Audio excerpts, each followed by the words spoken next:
तो बेटा agriculture sector के बाद जो नेक्स्ट सेक्टर आज डिस्कस होगा आपका वो कौन सा होगा बच्चे, यहाँ पे इंडस्ट्रियल सेक्टर। जो हमने फर्स्ट क्लास की इसके अंदर पीपीटी पढ़ी थी, तो पीपीटी के अंदर हमने ये देखा भी था कि किस तरीके से वो काम करता था। ठीक है, ठीक है। तो अब बात करने जा रहे हैं बच्चे हम अपने इंडस्ट्रियल सेक्टर की। इंडस्ट्रियल सेक्टर किस तरीके का था, तो बेटा कुछ चीजें देखो। कहता है इंडस्ट्रियल सेक्टर की जब मैं बात करता हूं यहाँ पे, तो यहाँ लिखा है कि India could not develop a sound industrial base under the colonial rule. बार बार मैं आपको कह रहा हूं कि जब भी यहाँ पे कॉलोनियल वर्ड यूज होगा तो ये ब्रिटिशर्स के लिए होगा। कॉलोनियल का मतलब जिसके शासन में हम रह रहे थे। कहते हैं ब्रिटिश रूल के दौरान हमारे यहाँ पे जो इंडस्ट्रियल सेक्टर था, साउंड का मतलब होता है एक बहुत अच्छा हमारा बेस क्रिएट नहीं हुआ था। किसके लिए, इंडस्ट्रियल सेक्टर के लिए।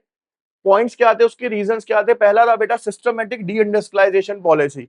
देखो डी इंडस्ट्रियलाइजेशन का मतलब क्या होता है, डिसेंट्रलाइजेशन बढ़ा होगा बिजनेस के अंदर, बहुत अलग अलग जगह पे विस्तार करना एक तरीके से। लेकिन ब्रिटिशर्स ने इंडिया के अंदर किसी भी तरीके से इंडस्ट्री को बहुत ज्यादा ग्रो होने नहीं दिया। उसके कारण क्या थे देखते हैं हम। कहते हैं this policy of the British government aimed at reducing India to status of mere exporter of a important raw material for upcoming modern industry in Britain. ये जिसको नहीं समझ आया है, जिन्होंने क्लास नहीं ली थी, उनके लिए मैं दोबारा से समझा रहा हूं, ध्यान से समझेंगे बच्चे। देखिए बेटा, मेरे को ना आप थोड़ी सी नॉलेज देंगे, हो सकता है मेरी कम हो। आपने एक स्टेट सुना होगा इंडिया के अंदर, असम। किस चीज के लिए फेमस है, टी के लिए फेमस है। ठीक है, हमारे देश में सबसे अच्छे एप्पल्स कहां से आते हैं, कश्मीर से आते हैं। ठीक है, एप्पल्स के बाद बात करें सर, ड्राई फ्रूट की स्टेट कौन सी अच्छी है। ठीक है, या चलो ड्राई फ्रूट छोड़ देते हैं, हम यहाँ पे बात कर लेते हैं किसकी, जितने भी आप मसाला यूज करते हो। मसाला के लिए सारा साउथ रीजन बहुत फेमस है, जिसके अंदर ये आ जाएगा आपका। अब ये मैं क्यों बता रहा हूं, ऐसे ही बेटा जिस तरीके से ये चीजें लिखी है ना मैंने यहाँ पे, उस तरीके से एक चीज होती थी हमारे यहाँ पे, उसका नाम था क्या, इंडिगो। क्या होता था, इंडिगो। इंडिगो बेसिकली क्या था, एक रंग था जो कि कपड़ों पे चढ़ता था और कपड़ों की रंगाई के काम आता था उस टाइम पे। ऐसे हम मल्टी कलर कपड़े नहीं पहना करते थे, बहुत ज्यादा नील होता था बेसिकली ये, ठीक है, लेकिन स्ट्रांग होता था। ये वेस्ट बंगाल उड़ीसा के अंदर इसका प्रोडक्शन होता था इंडिया में। अब हुआ क्या कि जो ब्रिटिशर्स थे ना, वहां पे मशीन्स तो बहुत सारी थी जिससे कि वो कपड़ा बना सकते थे। लेकिन भाई सफेद कपड़ा कब तक पहनाओगे, और इंडिया में तो पहना कब जाता है, अच्छी जगह तो पहना नहीं जाता, बहुत रेयर ही पहना जाता है ना। अब बेसिकली क्या हुआ कि उनको ये दिखा कि भैया इंडिया के अंदर ना इंडिगो का प्रोडक्शन बहुत अच्छा होता है। तो उन्होंने क्या करा, इंडिया रॉ मटेरियल के लिए क्या चुना गया, एक डेस्टिनेशन माना गया। क्या बना गया, देखो रॉ मटेरियल क्या होता है, जो किसी चीज को बनाने में काम आता है ना। तो इंडिगो एक ऐसी चीज थी जो कि उनकी टेक्सटाइल इंडस्ट्री के लिए क्या था, बहुत इंपॉर्टेंट पार्ट प्ले करता था। तो उन्होंने क्या करा, इंडिया को एक रॉ मटेरियल का क्या बना दिया, एक्सपोर्टर बना दिया। और इस रंग को वहां लेके जाते थे, अपनी फैक्ट्री में कपड़े बनाए, उसको रंगा और उस फिनिश प्रोडक्ट को कहां पे बेचते थे, लाके फिर भारत में।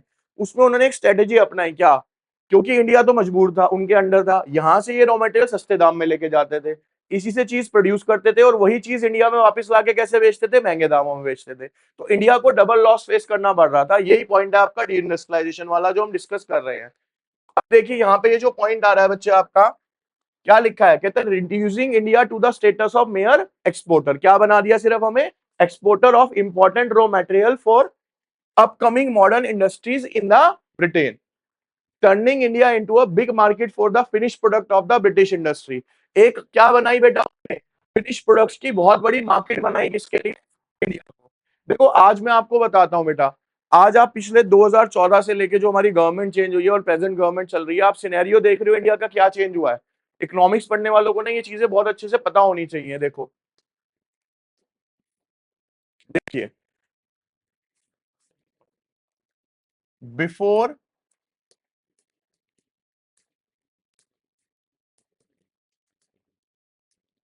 इसमें ना कोई गवर्नमेंट का रोल नहीं ले रहे हम, किसी पर्टिकुलर गवर्नमेंट को नहीं ले रहे, कांग्रेस बीजेपी, हमने कोई लेना देना नहीं है उससे। हमारा मेजर कॉन्सेप्ट समझने का है कि सर ऐसा हो क्या रहा है इकोनॉमी के अंदर, जो हमारी इकोनॉमी की वैल्यू बढ़ रही है दुनिया के अंदर, ठीक है ना, उस पॉइंट पे आऊंगा मैं। अगर मैं बात करता हूं, पहला टर्म ही क्या निकला बेटा मेरे मुंह से, वैल्यू। तो बिफोर 2014 से पहले ज्यादा थी या उसके बाद ज्यादा हुई, बाद बढ़ी है। यानी कि सर 2014 के बाद हमारी वैल्यू क्या हो गई, इंक्रीज हुई। उसके बाद अगर हम पावर की बात करें या फिर डिसीजंस की बात करें, इसको हम लिख सकते हैं ऐसे, क्या,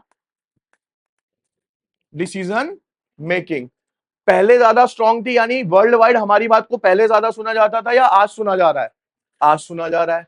सर इसके अंदर भी ये वाला पॉइंट आ जाता है, ठीक है। उसके बाद अगर हम बात करते हैं बेटा, आपने एक चीज समझी होगी, G20 आया हमारे देश के अंदर, सबमिट हुआ पूरा का पूरा, ये इससे पहले नहीं हुआ, इसके बाद ही हुआ। इसके अंदर क्या होते हैं, वर्ल्ड की टॉप कंट्रीज होती है जो कि किसी भी देश में जाके क्या करती है, एक सबमिट करती है जाके, उसमें भी इंडिया ने यहाँ पे रोल प्ले किया। ये कुछ पार्ट्स हैं, इसके अलावा बहुत सारी चीजें हुई इंडिया के अंदर ऐसी। अब मेरा क्वेश्चन ये है बेटा यहाँ पे कि ऐसा क्या हुआ, गवर्नमेंट्स पहले भी चल रही थी, बीजेपी पहले भी थी, कांग्रेस भी थी, सब थी पहले, ऐसा नहीं है कि नई निकल के आई थी, ये सब कुछ था। आज के टाइम में ऐसा क्या चेंज आ गया या लीडरशिप में क्या चेंज आया जिसकी वजह से ये सब चीजें चेंज होती हुई दिख रही है हमें। किसी के फेवर में नहीं हूं, पॉलिटिक्स के फेवर में रहता ही नहीं मैं वैसे भी, लेकिन फिर भी ऐसा क्या हो रहा है कि जिसकी वजह से ऐसा कुछ होने को दिख रहा है हमें। इंडिपेंडेंट थे हम, ठीक है, इंडिपेंडेंट हो गए बेसिकली, और टेक्नोलॉजी में एडवांसमेंट हुई है, और करप्शन। देखो मैं आपको ना एक बेसिक पॉइंट बताऊंगा जिसपे ये पूरा चेंज आ रहा है। अभी तक क्या हो रहा था बेटा कि जब हम बिफोर 2014 की बात कर रहे थे ना, तो जो हमारे पॉलिटिक्स थे या जो लीडर्स थे, वो क्या कर रहे थे कि वर्ल्ड को ये दिखा रहे थे कि हमें ना आपकी जरूरत है। जैसे इंडिया यूएस के पास जाता था, भाई हमें ना आपकी बहुत जरूरत है। चाइना के पास जाता था, भाई मेरे को तेरी बहुत जरूरत है, तेरे बिना इंडिया नहीं चल पाएगा। समझ लो, ये कंडीशन थी इंडिया की 2014 से पहले। 2014 के बाद के जो नेता है, इनका साइकोलॉजिकल एडवांसमेंट तेज था। एक तो गुजराती, बिजनेस माइंडेड होते हैं प्रॉपर ही। इनका दिमाग सेट क्या था कि भाई बिजनेस ना हम दे रहे हैं उनको, वो हमें नहीं दे रहे। एक्चुअल के अंदर सोच चेंज करी है बस इन्होंने।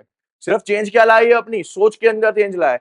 इन्होंने यूएस को ये दिलाया, यूएस पहले क्या धमकी देता था, मैं ना आपको ये चीज नहीं दूंगा, ठीक है, यहाँ वाले मिन्नतें करने लग जाते हैं, नहीं नहीं ऐसे मत करो, ये हो जाएगा। ये जो गवर्नमेंट आई, उन्होंने कहा हम ये चीज नहीं देंगे, कह रहे मत दो, हम अपने आप बना लेंगे। रीजन क्या है बेटा पता है, देखो टोटल जो हमारी पॉपुलेशन है, इसको कॉन्सेप्ट को समझो, 800 है, 800 करोड़ के लगभग विश्व की पूरी दुनिया की क्या है, पॉपुलेशन मानी गई है। उसमें से बेटा लगभग 1.43 सीआर इस टाइम मेरे ख्याल से चाइना है, और उसके बाद अप्रोक्सीमेशन है 1.48 सीआर के करीब इंडिया है। तो अगर मैं इन दोनों को मिला देता हूं 1.5 करोड़ मान के, तो 3 करोड़ जनसंख्या किसकी हो गई, दो स्टेट्स कंट्री की हो गई। बाकी कंट्रीज कितनी बड़ी है, 192 तो हमें पता ही है। 192 में और भी बहुत छोटी मोटी आगे ऐड कर दो, तो 192 में से दो देश निकाल दो, कितने निकल गए, 3 करोड़ जनसंख्या निकल गई, है ना। अब 3 करोड़ नहीं है, ये बेसिकली 300 करोड़ है। कितनी है, ये मैंने 1.8 गलत लिखा है, वन, ये पॉइंट हटा देंगे हम यहां से, क्या करेंगे, ये 143 करोड़ है, और ये लगभग कितनी है बेटा, 140, कितनी हो गई बेटा, ये 300 करोड़ के करीब हो गई। अब आप खुद सोचो, 800 करोड़ में से 300 करोड़ तो दो देशों की जनसंख्या, उसमें भी अगर मैं बात करता हूं चाइना, तो भैया दुनिया को पता है चाइना में सामान बेचना इजी नहीं है। क्यों, क्योंकि वो अपने आप ही इतनी कम कॉस्ट में बना लेते हैं अपनी जगह पे कि वहां तो हमारा माल नहीं बिकने वाला, वो अपने आप में सेल्फ सफिशिएंट है। अब दूसरी कंट्री कौन सी बेची जहां पे आप माल बेच सकते हो बेटा, भारत बचा। आप ये लगा के चलो, एप्पल का पूरा डाटा आया था कि एप्पल के फोन यूएस में बनते हैं कैलिफोर्निया में, उससे ज्यादा सेल इंडिया के अंदर है उसकी। आप क्या सोच रहे हो, एप्पल ने जबरदस्ती आके ग्रेटर नोएडा के अंदर आके अपनी फैक्ट्री लगा दी पूरी की पूरी, उसको पता है ना भैया मार्केट कहाँ पे है। अब आपको समझना क्या है बेटा, यहाँ पे तो हमारी जो गवर्नमेंट है ना प्रेजेंट, उसने मिन्नतें करना बंद कर दिया, सामने वाले को ये दिखाया कि भैया तुमसे हम नहीं चल रहे, एक्चुअल में हमारे काम की वजह से तुम चल रहे हो। अगर हमारे देश के लोगों ने खरीदना बंद कर दिया तो आपकी कंपनीज क्या हो जाएंगी, ऑटोमेटिकली शट डाउन हो जाएंगी वहां पे, और ये रियलिटी भी है बेटा। ठीक है, सबसे ज्यादा जो आप मार्केट देते हो, कौन दे रहा है पूरे विश्व के अंदर, इंडिया देता है आज की डेट के अंदर, ठीक है। अब जो आपको मैं पॉइंट बता रहा हूं यहाँ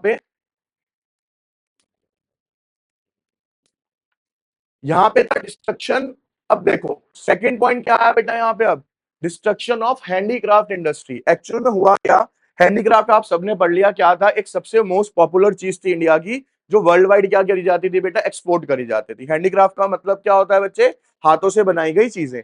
आज भी पूरी दुनिया के अंदर जो सबसे ज्यादा फेमस है, देखो आपको मैं बताता हूँ, बाहर से फॉरेनर्स आते हैं इंडिया के अंदर, भाई फॉरेनर्स इंडिया में आके मंदिर देख रहे हैं, इतने सारे टेम्पल्स हैं, अगर आप कभी अक्षरधाम भी चले जाओगे, बसेस खड़ी होती है पूरी की पूरी, ठीक है, सारे फॉरेनर्स आए हुए होते हैं, वृंदावन के अंदर भीड़ लगी पड़ी है मंदिर देखने के लिए। तो मंदिर देखने के लिए लगी पड़ी, क्या देखने के लिए लगी पड़ी है? नक्काशियां जो हो रही है वहां पे, हैंडीक्राफ्ट जो हमारा है ना बेटा इतना पॉपुलर है वर्ल्ड वाइड की दुनिया देखने आती है। पहले के टाइम में क्या होता था, इंडिया से बहुत बड़ी मात्रा में उसका एक्सपोर्ट किया जाता था। अब उनको समझ आ गया ब्रिटिशर्स को कि भैया इनका इनकम का सोर्स क्या है, हैंडीक्राफ्ट, और वो इंडिया की इंडस्ट्रीज को क्या करना चाहते थे, खत्म। तो उन्होंने क्या करा बेटा, हैंडीक्राफ्ट इंडस्ट्री को क्या कर दिया, डिस्ट्रक्ट। डिस्ट्रक्ट का मतलब क्या होता है, खत्म करना। तो यहां देखो लिखा है साफ साफ, the decline of indigenous handicraft industry due to the introduction of discriminatory tariff policy by the colonial government created not only massive unemployment in India but also a new demand in India consumer market which was profitably met by increasing the import of cheap manufactured good from Britain। ये ना देखो theory ऐसी है, इसको practically समझो अब क्या हुआ। देखना बच्चे यहां पे, हैंडीक्राफ्ट, और यहां पे कौन था जो दूसरा गुड्स प्रोड्यूस कर रहा था, ब्रिटेन। वो कौन सा गुड्स प्रोड्यूस करता था बच्चे, मशीन मेड। तो उनके गुड्स में और हमारे गुड्स में मेजर डिफरेंस क्या था, यहाँ पे जो चीज बन रही थी सब हाथों से बन रही थी, वहां पे सारी चीजें कैसे बन रही थी, मशीनों से बन रही थी, पहला डिफरेंस। अभी ना आपने एक टर्म पढ़ा जिसका नाम था क्या, डिस्क्रिमिनेटरी टैरिफ पॉलिसी। सर ये टैरिफ होता क्या है बेटा, टैरिफ वर्ड यूज होता है टैक्स के लिए, किसके लिए यूज होता है, ब्रिटिशर्स ने बेटा एक अच्छा गेम चला हमारे यहाँ पे, इन्होंने क्या करा, जो हमारा हैंडीक्राफ्ट था ना इसके ऊपर टैक्स क्या कर दिया, बढ़ा दिया। अब जब ये टैक्स बढ़ेगा तो आप मेरे को सिंपल लैंग्वेज में बताओ, जब किसी चीज के ऊपर बेटा टैक्स बढ़ाया जाता है तो उसकी कॉस्ट बढ़ जाती है, प्राइस बढ़ जाते हैं या कम हो जाते हैं, यानी सर वो चीज महंगी हो जाती है। जब कोई चीज महंगी हो जाएगी तो आप 11 में पढ़ के आए हो as per law of demand, जब कोई चीज महंगी होती है तो उसकी डिमांड बढ़ जाती है या घट जाती है। तो सीधा सा इंपैक्ट पड़ा सर, टैक्स बढ़े जिसकी वजह से चीजों के प्राइस बढ़े, जिसकी वजह से उसकी डिमांड कम हो गई। समझ आया ये पॉइंट। और उल्टा गेम क्या करा, जो ब्रिटेन से चीजें इंडिया के अंदर आ रही थी उसके ऊपर टैक्स क्या कर दिया सर उन्होंने, कम, क्योंकि उनके हाथ में पावर थी। अब टैक्स कम करते ही क्या हुआ सर, उसका प्राइस कम हो गया, प्राइस कम होते ही क्या हो गई सर, मार्केट में डिमांड बढ़ गई। तो इंडिया के अंदर क्या हुआ, एक नया ट्रेंड आया डिमांड का, ब्रिटेन के गुड्स का। इंडिया के लोगों ने हैंडीक्राफ्ट खरीदना बंद कर दिया और क्या खरीदना स्टार्ट कर दिया बेटा, ब्रिटिशर्स का गुड। इसके ना और भी बहुत रीजंस थे, देखो खुद बताओ आप मेरे को। अगर मैं कॉस्ट ऑफ मैन्युफैक्चरिंग की बात करूं तो हैंडीक्राफ्ट को बनाने में ज्यादा पैसा लगेगा या मशीन मेड गुड्स को बनाने में ज्यादा लगेगा, हैंडीक्राफ्ट को। बेटा हैंडीक्राफ्ट में ज्यादा पता है क्यों लगता है, क्योंकि इसमें लेबर ज्यादा लगती है, ठीक है, और टाइम बहुत ज्यादा लगता है, ठीक है, दोनों पॉइंट कवर कर सकते हैं सर। कॉस्ट और टाइम की जब मैं बात करूं तो दोनों ही क्या लगेंगे, इसमें ज्यादा लगेंगे इसमें। अब उसके बाद आती है सबसे मेन बात जो थी, ड्यूरेबिलिटी, यानी मजबूत कौन सा होता है ज्यादा, ऑब्वियस ये बात है सर मशीन मेड ज्यादा मजबूत होगा क्योंकि मशीन से बन रही है सारी चीजें। अब ये मजबूत ज्यादा होता था, इसकी ड्यूरेबिलिटी, तो लोगों का ना दिमाग चेंज हो गया कि यार सस्ता भी है, ड्यूरेबल भी ज्यादा है, कम टाइम में ज्यादा प्रोडक्शन भी किया जा सकता है, तो सबने अपना कंज्यूमर कहां पे शिफ्ट कर दिया, मशीन मेड गुड्स पे शिफ्ट करके हैंडीक्राफ्ट इंडिया में से क्या हो गया बेटा, खत्म हो गया। समझ आ गया पॉइंट अच्छे से, ये क्यों खत्म हुआ यहां से, ठीक है। इसके बाद slow growth of a modern industry, कहते हैं in India modern industry started coming up during the second half of the 19th century. मैंने बेटा आपको बताया था भारत की जो सबसे पहली इंडस्ट्री थी कौन सी थी, टाटा कब लगी थी, 1921 के अंदर, है ना, 1921 के अंदर इंडिया के अंदर। But there progress remain very slow, लेकिन वो भी कैसे काम कर रही थी, बहुत स्लो काम कर रही थी। Initially these industry were confined to cotton and jute textile mill, शुरू में सिर्फ इन्होंने क्या काम किया बेटा, कॉटन और जूट बनाने का काम किया। The cotton textile mill mainly dominated by the Indians were located in the western of the country, namely like Maharashtra and Gujarat, while jute mills dominated by the foreigners were concentrated in Bengal. जो बंगाल के अंदर था वो कौन कंट्रोल कर रहा था, Britishers control कर रहे थे, और जो कॉटन और वो था वो कौन कंट्रोल करता था, महाराष्ट्र और Gujarat. Subsequently, the iron and steel industry became coming up in the beginning of 20th century. The Tata Iron and Steel Company, TISCO was set up in a 1907, और स्टील कंपनी टाटा की उससे पहले लग गई थी, 1921 से भी पहले, कब लगी थी, 1907 में। A few other industry like sugar, cement, paper, etc. Second world war, ये जो बाकी की आई हैं ये कब आई हैं बेटा, सेकेंड वर्ल्ड वॉर के अब मैं आपको एक चीज बताता हूँ बेटा, देखो एरोप्लेन्स बनते हैं, हमें क्या लगता है सर टाटा का बिजनेस ना बड़ा छोटा सा होगा, स्टील का ही तो प्लांट है, स्टील का प्लांट क्या समझ रहे हो क्या है? एरोप्लेन्स बन रहे हैं, वहां से स्टील कहाँ जा रहा है? टाटा वाले से जाता है। उसके बाद जितने भी शिप्स देखते हो आप, कभी किसी ने लाइव शिप देखा है जाके? कभी मौका मिला हो? नेवी के जहाज जिसे कहते हैं, देखे? कितने बड़े होते हैं अंदाजा? आपको मैं बताता हूँ बेटा, नेवी का जहाज बताता हूँ, अभी उसका नाम मैं एग्जैक्टली नहीं बता पा रहा, याद नहीं आ रहा। जो इंडिया का सबसे बड़ा जहाज बना है ना, ठीक है, उसकी कैपेसिटी सिंपल सी समझाता हूँ, उससे अंदाजा लगाना कितना बड़ा होगा। उसमें बेटा एक बार के अंदर 2000 तो हमारे एयरक्राफ्ट उतर सकते हैं, 2000 एयरक्राफ्ट एक बार में उतर सकते हैं। 50,000 से ज्यादा लोग उसमें हमेशा रहते हैं, लड़ने के लिए तैयार नेवी हमारी। तो वो शिप नहीं होते हैं, वो एक छोटा सा शादरा रामनगर होता है जो समुद्र के अंदर तैर रहा होता है, ठीक है, वो शहर है अपने आप के अंदर, ठीक है। बहुत सारी चीजें होती हैं, तो इनके अंदर जो स्टील्स लगता है, सब लगता है बेटा, ये कहां से जाता है? सब टिस्को से जाता है, वर्ल्ड वाइड इसकी डिमांड बहुत ज्यादा है, ठीक है। फिर आता है बेटा lack of capital good industry, यहां से क्वेश्चन जनरेट करता हूं, कैपिटल गुड इंडस्ट्री क्या होती है बेटा, बताया था। ऐसी इंडस्ट्री जो खुद मशीनें बनाती हैं, वो सब क्या कहलाती है बेटा? कैपिटल गुड इंडस्ट्री कहलाती है। कहता है capital good industry are those industry which can produce machine tools etcetera which are use for producing a article for current consumption, और उन मशीन्स की हेल्प से क्या बनाते हैं हम, फिर आगे प्रोडक्शन करते हैं।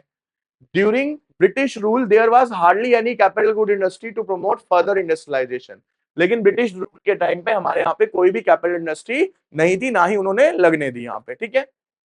inadequate industrial growth, कहता था growth rate of the new industrial sector and its contribution to the GDP remain very small, बहुत ही कम था।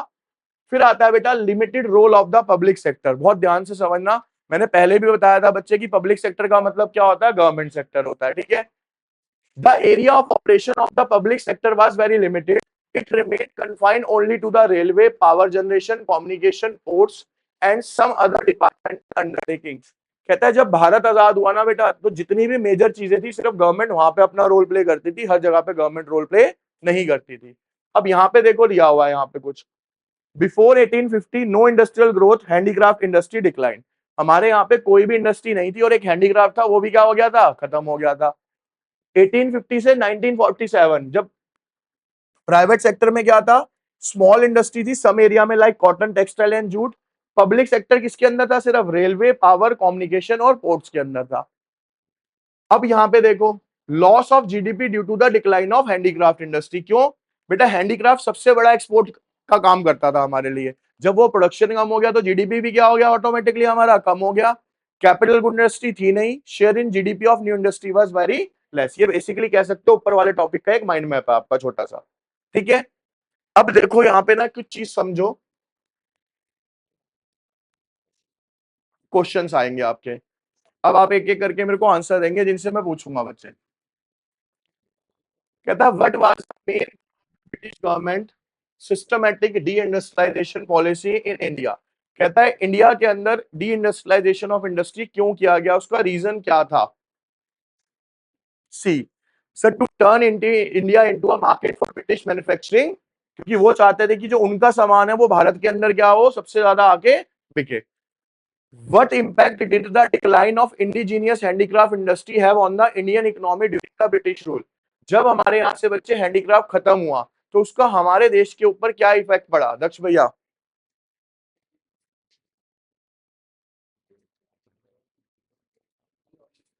कौन सा? D, increase import of the British manufacture. जब बेटा अपने देश का गुड्स खत्म हो गया तो लोगों ने क्या खरीदना स्टार्ट कर दिया? जो बाहर से सामान आ रहा था। When did modern industries began to emerge in India during a British rule with a focus on cotton and textile industry में? कहता है कौन से टाइम पे जो कॉटन था ये हमारे यहाँ पे आके स्टार्ट हुआ? कब हुआ था बेटा? 19th सेंचुरी के अंदर, ठीक है। What is the significance of capital good industry in industrialization? कहता है इंडस्ट्रियलाइजेशन में कैपिटल गुड इंडस्ट्री क्या रोल प्ले करती है, उसकी क्या इंपॉर्टेंस होती है? B sir it produces machinery production, ये फर्दर प्रोडक्शन के लिए क्या करती है? एक तरीके से मशीन को प्रोड्यूस करके देती है। What was the role of public sector in India in British India industrial development? Public sector का जिससे मैं पूछूं क्या होगा?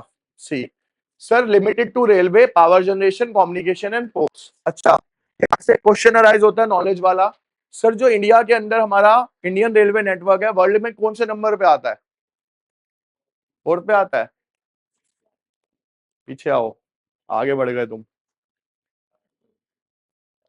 ठीक है, सेकंड पे आता है बेटा, शायद फर्स्ट जो है ना यूएस है। ठीक है, सेकंड पे लार्जेस्ट रेलवे नेटवर्क जो है ना हमारा, जो बिछा हुआ है ये सबसे बड़ा है। आप आज की डेट में देख लो बेटा, दो चीजें ऐसी हैं, ठीक है, तीन मान के चलते हैं, जो जहां पे कोई नहीं पहुंचता वहां ये पहुंच जाते हैं। तीन में सबसे पहला क्या है? बीएसएनएल का नेटवर्क। माता वैष्णो देवी चले जाओ, किसी भी इंडिया के कोने में घुस जाओ आप जाके, बीएसएनएल का काम कर जाता है। उसके बाद जब दूसरी बात करते हैं सर, जहां पे कहीं भी कुछ एटीएम नहीं मिलेगा ना, वहां एसबीआई प्राप्त होगा आपको। ठीक है, सबसे बड़ा नेशनलाइज्ड बैंक है वर्ल्ड का, इंडिया का भी नहीं, सबसे बड़ा नेशनलाइज्ड बैंक में आता है। यानी सबसे ज्यादा ब्रांचेस कैरी करने वाला जो बैंक है वो कौन सा है? स्टेट बैंक ऑफ इंडिया है। छोटे से छोटे गांव के अंदर में मिलेगा आपको ये जाके। तीसरा जो आता है बेटा, आप खुद सोचो, आप भाई चाहे लैंड पे हो, ठीक है, चाहे आप पहाड़ों में हो, बाकी सारी चीजें एक बार को चले ना चले, रेलवे की पटरी मिलती है नहीं मिलती कहीं पे भी जाओ? तो रेलवे नेटवर्क क्या है हमारा, इतना स्ट्रांग है कि कहीं पे भी चले जाओ आपको रेलवे नेटवर्क भी हमेशा क्या मिलेगा? वहां पे प्रोवाइड मिलेगा। ठीक है, इसके बाद आता है बेटा status of foreign trade during the British rule. Sir हमारे यहाँ पे ना फॉरेन ट्रेड किस तरीके का था ये समझते हैं। अब हमारे दो सेक्टर कंप्लीट हो गए, एग्रीकल्चर और इंडस्ट्री। अब तीसरा कौन सा आया सर? Foreign trade. देखो बेटा, कहता है India was well known exporter of finish goods. Exporter किसका था ये? फिनिश गुड्स का था। यहाँ पे मेरे को ये गलत लग रहा है, ये रॉ मटेरियल का एक्सपोर्टर था। इंडिया किसके लिए था? रॉ मटेरियल का। बट द ब्रिटिश कन्वर्टेड, अब देखो सुनते हैं, सही है वैसे ये कह रहा है कि जब तक ब्रिटिशर्स यहाँ पे नहीं आए थे ना, तो हमारे यहाँ से फिनिश गुड्स तैयार होके कहाँ जाता था? बाहर की कंट्रीज में जाता था हैंडीक्राफ्ट के रूप में। But the British converted India into a net exporter of a raw material. लेकिन ब्रिटिशर्स ने अपने आने के बाद क्या करा? फिनिश गुड्स से हमें किसमें कन्वर्ट कर दिया? रॉ मटेरियल प्रोवाइडर में। और finish goods and importer of a finish goods. Different policy of trade and tariff pursued by the British government. अभी हमने एक पॉलिसी देखी भी थी कि किस तरीके से वो टैक्स स्ट्रक्चर चेंज करते थे।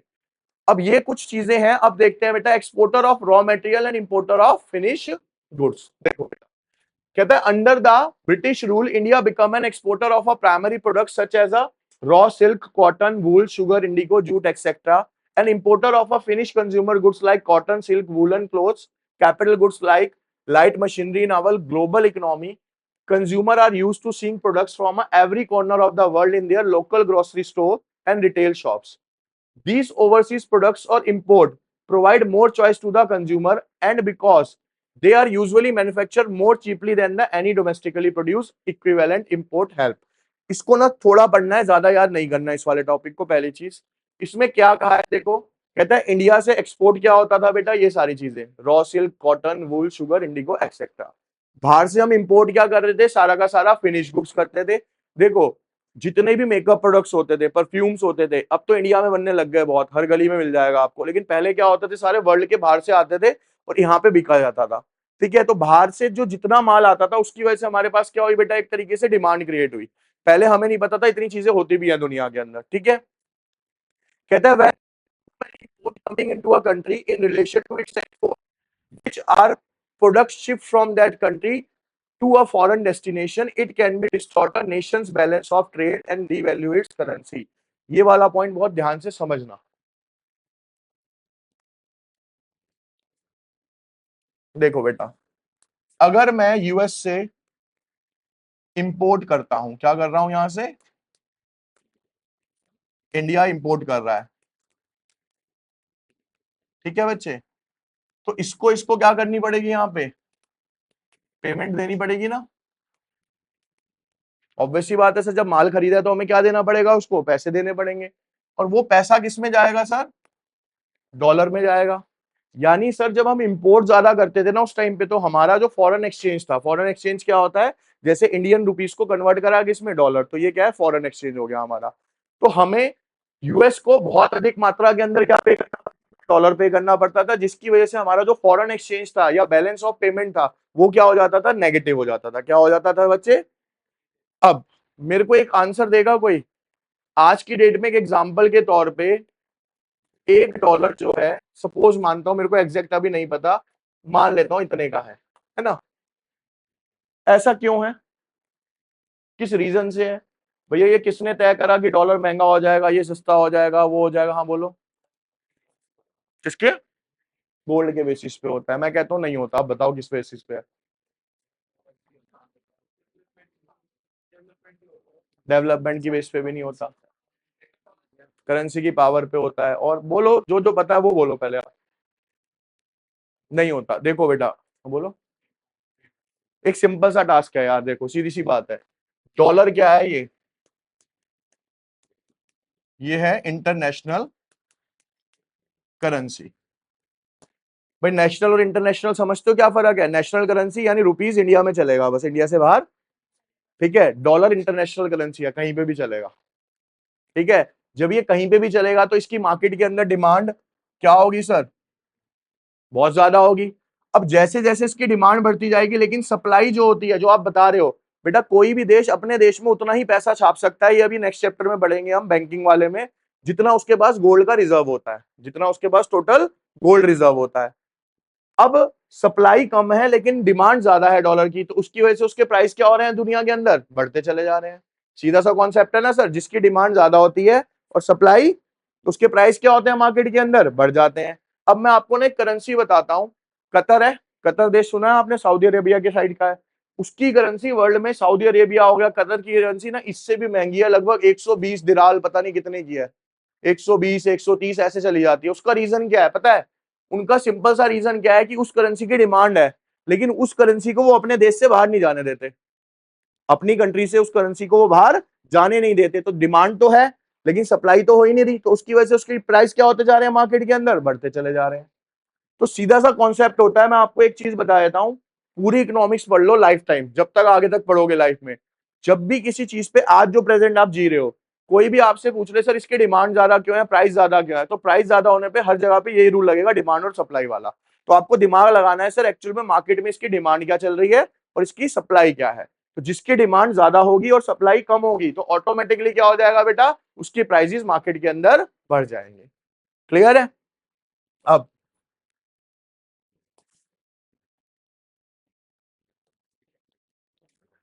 तो यहाँ पे देखो लिखा है क्या? Too many coming into country in relation to export, which are products shipped from that country foreign destination। कहता है इसकी वजह से हमारा नेशन का जो बैलेंस ऑफ ट्रेड था वो क्या हो जाता है बेटा? खत्म हो जाता है। डीवैल्यूएट्स करेंसी, हमारे देश की करेंसी की वैल्यू क्या हो जाती है बाजार में? अब आप चलो एक और अलग से क्वेश्चन करता हूं।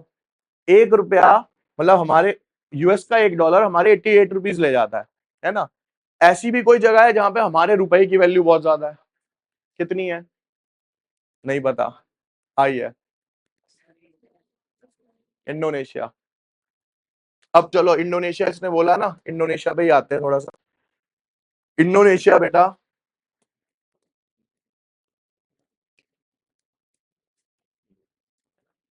अब मेरे को आज प्रेजेंट की नहीं पता, 2019 जब मैं गया था तो वहां पे हमारा 1 रुपया वहां के 200 रुपए के बराबर था। हमारा 1 रुपया वहां के 200 रुपए के बराबर में था। अब हुआ क्या, यहां से गया था तो जितना मैं कैश लेके गया, एटीएम कार्ड्स ले गया, वहां जाके खत्म हो गए। अब खत्म होने के बाद मैम साथ में थी, तो मैंने कहा एक काम करते हैं यार, बैग ले लो, कुछ पैसे निकाल लाएंगे, हमें तो इंडिया वाली आदत पड़ी हुई है। मैं कहा यहाँ पे खर्चने के लिए पैसे चाहिए होंगे, इंटरनेशनल डेबिट कार्ड था, मैं कहा निकाल लाऊंगा वहां से। मैंने एक छोटा सा बैग कैरी किया अपने साथ, मुझे निकालने थे 20 लाख रुपए वहां के हिसाब से, तो यहाँ के तो हो गए लगभग 10,000 रुपए। मुझे 20 लाख निकालने, तो मैं 20 लाख सोच के गया भाई, वहां गया, कार्ड डाला, पिन डाला, 10 नोट निकल के आए 2-2 लाख रुपए के। मगर बैग रख लो, 20 लाख रुपए पूरे। तो 2 लाख रुपए का मिनिमम नोट था वहां पे। ठीक है, तो 2 लाख रुपए का मिनिमम क्यों था? क्योंकि वहां की करेंसी, यहाँ का तो 1,000 रुपए हुआ ना भाई वो। ठीक है ना? तो वहां 1 रुपए की वैल्यू 200 रुपए है। तो वहां पे जब मैंने, जैसे फ्रेंड्स का कॉल आता था कि भाई डिनर वगैरह कर लिया, मैं कहा हाँ कर लिया, कह रहा कितने का हुआ, मैं कहा भाई आज का डिनर मेरा 2.25 लाख रुपए का था। ठीक है ना? तो वहां पे अलग फीलिंग आ रही थी। तो किसी आए घूम के आए, तो किसी ने पूछा भाई खर्चा कितना हो गया वहां पे, मैं कहा ज्यादा नहीं, 1.25 करोड़ रुपए के करीब हुआ है। बोला 8 दिन की ट्रिप 1.25 करोड़। अब उन्हें बताओ भाई 200 से भाग कर लो उसे, तो वही 1.5-2 लाख रुपए बैठेंगे। तो बेसिकली कहने का मतलब क्या है कि बेटा एक रीजन है, उन करेंसी की ना डिमांड बहुत कम है दुनिया के अंदर, वो वहीं पे चलती है अपने लोकल के अंदर। ठीक है, क्योंकि ये सारी ना टूरिस्ट प्लेस है, यहाँ पे अपना कोई बिजनेस नहीं है, इनका कुछ नहीं है। सिर्फ टूरिस्ट के ऊपर डिपेंड करती है। तो डिमांड नहीं है तो मार्केट के अंदर, जब डिमांड ही नहीं है तो प्राइसेस भी क्या है बेटा, फिर मार्केट के अंदर बहुत ही इनके कम पाए जाते हैं। समझ आ गया? ठीक है, चलिए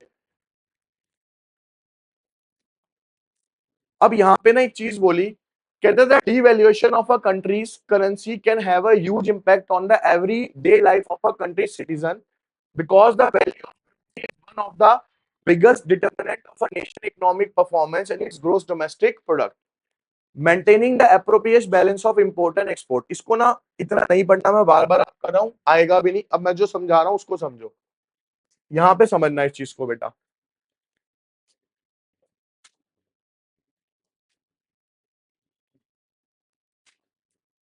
अगर यूएस $100 का इंपोर्ट करता है,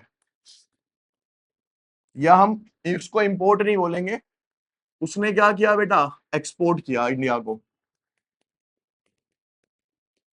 क्या किया? एक्सपोर्ट किया। तो इंडिया के हिसाब से मैंने अभी आपको बताया था $100, $1.88 का है, तो उसने कितने का किया एक्सपोर्ट? 8800 रुपीज का किया ना। लेकिन अगर मैं कहूं कि इंडिया ने ₹100 का क्या किया है एक्सपोर्ट, तो इंडिया ने तो 100 का ही किया ना। यानी सर जिस देश की करेंसी की वैल्यू कम होती है, तो अगर मुझे 8800 का, अब ध्यान से इसको सुनना बहुत अच्छे से बेटा, इसने $100 का किया। कैसे? $2 की एक चीज थी, $100 बेचने थे, तो इसे कितनी यूनिट बेचनी पड़ी होंगी, तो इसके $100 का माल बिक गया। ये समझ आ गई अच्छे से कि सर उसे $100 की सेल करनी थी, तो उसने 50 यूनिट $2 के हिसाब से बेची, उसकी क्लियर हो गई। अब बेटा मेरे को क्या करनी है, लेकिन $100 हमारे कितने के बराबर बैठते हैं बेटा, ये 8800 के। तो अगर मैं आपसे पूछूं कि मेरे को 8800 रुपीज की सेल करनी है टोटल, और ₹2 की एक चीज है, तो मुझे कितनी यूनिट सेल करनी पड़ेंगी बेटा, यहाँ पे 4400 यूनिट सेल करनी पड़ेंगी। तो भैया यहाँ पे आपको फायदे में कौन दिख रहा है? यूएस दिख रहा है ना। सर कम क्वांटिटी बेच के ज्यादा कमा पाएगा, रीजन क्योंकि उसकी करेंसी की वैल्यू क्या है, हाई है। हम ज्यादा बेच के भी उससे कम कमा पाएंगे, रीजन हमारी करेंसी की वैल्यू क्या है सर। तो जिस देश की करेंसी की वैल्यू कम होती है, तो उसे क्वांटिटी में एक्सपोर्ट क्या करना पड़ेगा, बहुत ज्यादा करना पड़ेगा। और जिसकी वैल्यू हाई है तो वो कम भी करेगा, तो उसके पास अर्निंग अच्छी खासी आ जाएगी। एग्जाम्पल के तौर पर मारुति पूरे साल के अंदर 1 लाख गाड़ी बेचता है ना। बीएमडब्ल्यू ऑडी 100 बेच के काम करेगा, मानते हो ना। भैया उसे 1000 गाड़ी 1 लाख बेचनी पड़ेंगी, उसे 100 गाड़ी बेचनी है तब भी कमा जाएगा वो, क्योंकि उसकी गाड़ी के प्राइस ही क्या है बेटा, मार्केट में बहुत ज्यादा है। तो ये होता है। दो तरीके की कंपनी वर्ल्ड में काम करती है, एक करती है बेटा क्वांटिटी के ऊपर और एक करती है क्वालिटी के ऊपर। ठीक है, सिर्फ ये डिफरेंस। अब यहाँ पे आता है बेटा देखो, monopoly control of a British rule. Monopoly का मतलब क्या होता है? मोनोपोली का मतलब होता है एकाधिकार, यानी कि जिसके ऊपर सिर्फ एक ही बंदा रूल कर रहा हो। तो उस टाइम पे इंडिया में कौन रूल कर रहा था? सिर्फ ब्रिटिशर्स रूल करते थे। More than half of India's foreign trade was restricted to the Britain. जितना भी फॉरेन ट्रेड होता था ना, वो सारा कहां पे जाता था? ब्रिटेन में जाता था। The opening of the Swiss canal in 1869 further intensified British control over the India's foreign trade. Swiss canal की कहानी कभी सुनी होगी, मैं बता देता हूँ। सबसे बड़ा कैनाल है भारत का आज भी। वो इसलिए खोला गया था कि बेसिकली बाहर से जो शिप्स आते थे ना, वो इंडिया के अंदर सामान लेके ब्रिटेन से आ सके और यहाँ से सामान लेके वहां पे जा सके। आपने सुना होगा बेटा, ना जब सड़कें थी ना जब एरोप्लेन थे, तो साधन क्या था एक जगह से दूसरा? शिप्स। वास्को डी गामा वाली कहानी है ना। तो सिर्फ क्या होते थे बेटा? शिप्स होते थे एक माध्यम जिससे हम सामान ला सकते थे। और सामान अभी हम आगे आने वाले चैप्टर्स में पढ़ेंगे भी कि सड़कें कैसे आई भारत के अंदर, रेलवे कैसे आया, क्यों लेके आए, सब पढ़ेंगे हम इसमें। ठीक है, फिर आता है बेटा ड्रेन ऑफ इंडियाज वेल्थ, यानी कि धीरे धीरे करके उन्होंने इंडिया की जो पूंजी थी ना, वो अपनी तरफ क्या कर ली, सारी की सारी खींच ली। The drain of wealth theory was produced by the Dadabhai Naoroji in 19th century. During the British period, the British exploited the Indian resources, and their prime motive to conquer India was that they could make it a source for a cheap raw material for their own industry. उन्होंने सारा का सारा wealth खींचा। उसका main M क्या था कि India को अपने ऊपर डिपेंडेंट बना दो और यहां से इसको रॉ मटेरियल का चीप एक्सपोर्टर बनाओ, जिससे कि उनको ज्यादा से ज्यादा फायदा हो सके। Raw material from India was exported and expensive finished goods were imported to the India. Also, the heavy administrative costs related to running of the colonial rule in India in the form of wages and salary of administrative staff and the expense of the war and administration incurred by the British government to manage their colonial India. अब देखो बेटा, एक और दिक्कत आ रही थी। India से ही पैसा कमा रहे थे, उस पैसे का सर वो कर क्या रहे थे? बेटा उस पैसे से यहाँ लड़ाइयां लड़ते थे। अपने एडमिनिस्ट्रेशन को पैसे कहां से देते थे? इंडिया के पैसे से ही देते थे। सैलरी कहां से जा रही थी? इंडिया के पैसे से जा रही थी। यानी कमा भी यहीं से रहे थे और पे भी किसको कर रहे थे? अपनी एडमिनिस्ट्रेशन को पे कर रहे थे। अब मैं आपसे पूछूं, दिल्ली के अंदर राष्ट्रपति भवन है, प्रेसिडेंट हाउस बोलते हैं, अभी तो नया बना है, शायद पार्लियामेंट बना ना नया हमारा, ठीक है। उससे पहले वाला जो पार्लियामेंट है ये कहां से आया था? इंडिया में, दिल्ली में ब्रिटिशर्स बना के गए थे बेटा, ठीक है। इंडिया के अंदर पॉलिटिक्स को लेके आने वाले और एडमिनिस्ट्रेशन सिखाने वाले ही कौन थे? ब्रिटिशर्स थे। उन्होंने वो पार्लियामेंट बनाया था। ऐसी बहुत बिल्डिंग है इंडिया के अंदर जो वही बना के गए हैं। हमारा जो ओल्ड ब्रिज है, जिसे आप कहते हो पुराना पुल लोहे वाला, उसकी 100 साल की लाइफ थी, 150 पौने 200 साल हो चुके हैं, ब्रिटिशर्स बना के गए थे। तो सोचो उस टाइम का लोहा क्या होता था। आज के ब्रिज तो बनते बनते गिर रहे हैं, वो तब बना के गए, अब तक नहीं गिर रहा, ठीक है ना। तो क्या होता था, कुछ चीजें वो ऐसी करके गए उस टाइम पे, लेकिन उन्होंने इंडिया का पैसा किस लिए यूज किया? अपने ही बेनिफिट के लिए यूज किया था सारा का सारा, ठीक है। अब इसके बाद आता है, क्वेश्चंस पे आएंगे। कहता है during a British rule what was India primarily exporting to rest of the world. कहता है जब तक ब्रिटिश रूल यहाँ पे नहीं आया था तो इंडिया सबसे ज्यादा क्या export? C sir, raw material and primary products. Finish consumer goods था बेटा, शायद ए आएगा।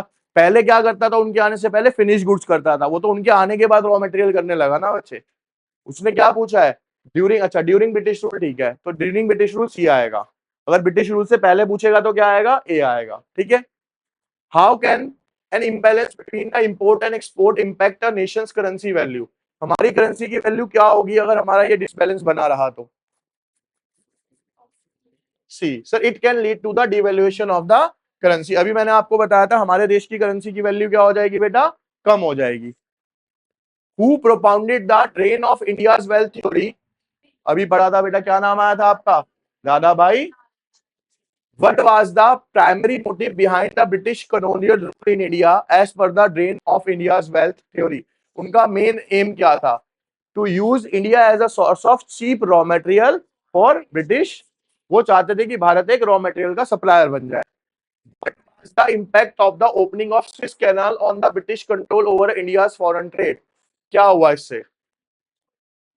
कहता है it intensified British control by providing a shorter route to the India's market. देखो हो क्या रहा था बेटा है, स्विस कैनाल ना एक बीच में बना हुआ क्या था, एक कह सकते हो कि एक रुकावट थी, जिसकी वजह से ब्रिटिशर्स को ना बहुत लंबा घूम के आना पड़ता था इंडिया के अंदर। उनको दिखा कि अगर यार ये स्विस कैनाल बीच में से खुल जाए ना तो डायरेक्ट एक क्या मिल गया, मान लो एक अंडरपास।